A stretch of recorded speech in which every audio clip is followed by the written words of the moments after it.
Hi, Tim Russell here for Innovera Bioscience, Forvia vitamins, and 4Bones Extra D calcium tablets. Now, I scan my journal feeds a couple of times a week looking for research studies that have something to do with IBD. A few days ago, I saw a study that included people with Crohn's disease and ulcerative colitis. The results highlighted the importance of vaccinations where risk factors like IBD are present. Now, personally, I think the invention of vaccines ranks right up there with clean water and window screens as far as public health is concerned. Think of the millions of deaths prevented thanks to vaccines for smallpox, polio, typhoid, plague, tetanus, rabies, flu, measles, and other diseases. Go through any cemetery with graves dating back to the 1700s and 1800s, you'll see how many children died young.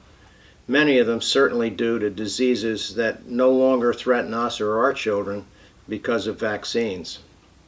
Now I realize some parents refuse to vaccinate their children, and God willing, those children won't get sick.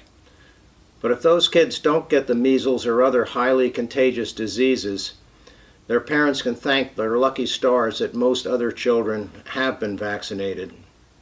Vaccinating almost everyone creates something called herd immunity, so an unimmunized individual has a reduced chance of coming in contact with an infected person, and the disease itself may ultimately disappear. But as the number of unvaccinated people goes up, so do infections and the odds of an infection spreading. Let's face it, a particularly easy place to spread infections is a place where people are in close proximity to each other for several hours a day. For example, a school. Well, I started this video off by saying that I'd seen a study that had to do with Crohn's disease and ulcerative colitis. Why did that remind me of vaccines?